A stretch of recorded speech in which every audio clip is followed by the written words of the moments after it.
आज हम बात करेंगे एससीओ के सदस्य देशों के कृषि मंत्रियों की 8वीं बैठक के बारे में, जिससे जुड़े सभी देशों ने अपनाई भारत की स्मार्ट कृषि परियोजना।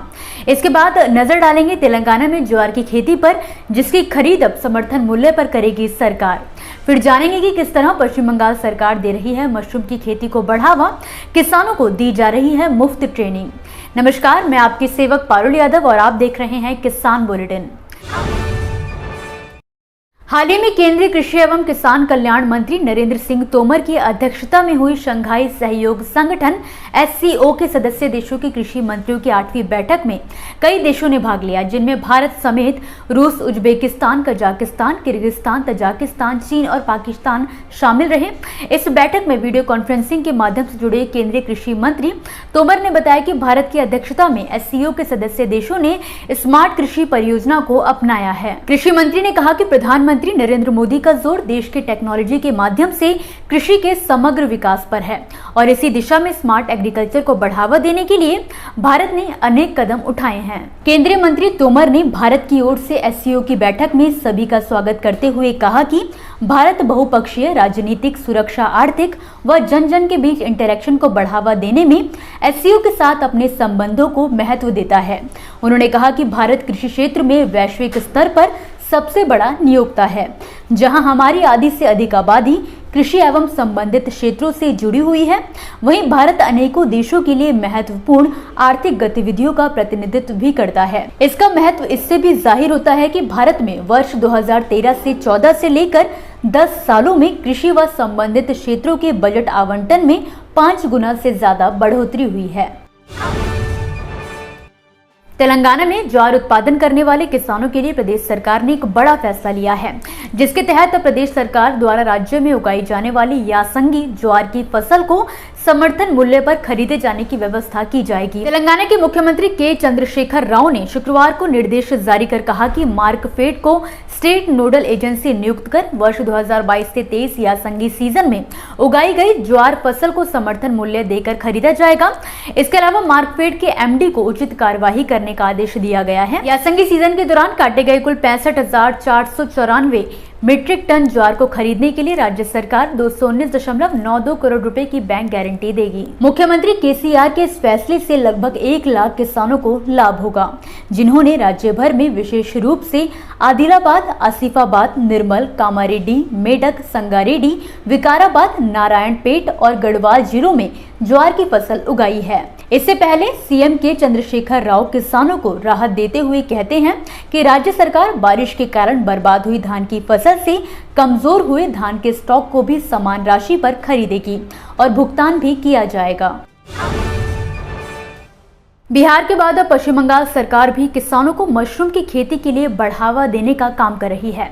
खबर की माने तो पश्चिम बंगाल के मालदा में मशरूम की खेती बढ़ाने के लिए जिला प्रशासन क्लस्टर सिस्टम पर काम शुरू करने जा रहा है, जिसके तहत किसानों को मशरूम की खेती के लिए ट्रेनिंग बिल्कुल मुफ्त दी जाएगी। मालदा के जिलाधिकारी ने जानकारी देते हुए बताया कि स्वयं सहायता समूहों के 100 महिला और पुरुष सदस्यों के साथ एक क्लस्टर पहले ही बनाया जा चुका है, जिनमें से चुने गए 10 किसानों को बीरभूम जिले में भेजा जा रहा है। ये किसान वहां मुफ्त में मशरूम की खेती की ट्रेनिंग लेंगे और वापस आने के बाद अपने खेतों में मशरूम उगाएंगे। जिलाधिकारी ने कहा कि बीरभूम में मशरूम की खेती बहुत अच्छी होती है। सोमवार को मालदा जिले से किसानों को बीरभूम भेजा जा रहा है। 10 किसानों की टीम उस जिले की मशरूम की खेती देखने जा रही है और आपको बता दें कि इसके पहले चरण में जिले के इंग्लिश बाजार प्रखंड प्रशासन की पहल पर 11 ग्राम पंचायत क्षेत्रों में मशरूम की खेती शुरू की गई है और अब जिले भर के अलग अलग ग्राम पंचायत क्षेत्रों के स्वयं सहायता समूहों की महिला सदस्य अनायास मशरूम की खेती से जुड़ रही हैं और साथ ही आत्मनिर्भर भी बन रही हैं। दोस्तों, ये थी वो खबरें जिन्हें हमने आप तक विस्तार से पहुंचाया, लेकिन अब हम बात करेंगे कुछ ऐसी खबरों की जिनके बारे में भी आपके पास जानकारी होना जरूरी है। तो चलिए फटाफट से एक नजर डालते हैं खेती किसानी और कृषि क्षेत्र से जुड़ी आज की छोटी बड़ी अपडेट्स पर। अभी हाल ही में मध्य प्रदेश सरकार ने राज्य में ब्याज माफी योजना को मंजूरी दी है। योजना के तहत सरकार द्वारा सहकारी केंद्रीय बैंकों से संबंधित पैक्स के किसानों का ब्याज माफ किया जाएगा। सरकार ने अब योजना के तहत विस्तृत दिशा निर्देश भी जारी कर दिए हैं। हाल ही में छत्तीसगढ़ सरकार द्वारा किसानों की कर्ज माफी करते हुए एक खास पहल की गई है, जिसके तहत सरकार द्वारा की गई किसानों की कर्ज माफी से न केवल किसानों को राहत मिली है बल्कि उनके बच्चों का भी भविष्य सुरक्षित किया गया है। दरअसल सरकार की नई योजना के मुताबिक प्रदेश के किसानों ने अपनी कर्ज माफी का निवेश अपने बच्चों की पढ़ाई में किया है।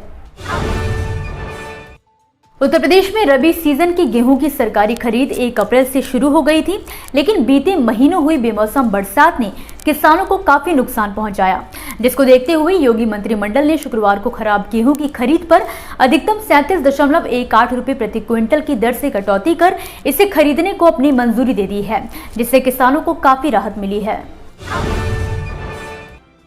हाल ही में solvent extractors association of India ने एक आंकड़े में बताया है कि नवंबर 2022 से अप्रैल 2023 के बीच देश में पाम से जुड़े प्रोडक्ट का आयात 39.09 लाख टन तक बढ़ गया है। इसमें कच्चा पाम ऑयल भी शामिल है। पिछले साल यही आयात 30.92 लाख टन रहा था। पूरे खाद्य तेलों के आयात की बात करें तो इसमें सबसे ज्यादा हिस्सेदारी पाम तेल की रही है। राजस्थान के बाद अब महाराष्ट्र में लंपी वायरस ने अपनी दस्तक दे दी है। इससे मवेशी पालकों के बीच हड़कंप मच गया है। वहीं राज्य सरकार मामले की गंभीरता को देखते हुए सतर्क हो गई है। चिकित्सक कमजोर और बीमार गाय भैंसों के लगातार अपडेट्स ले रही हैं।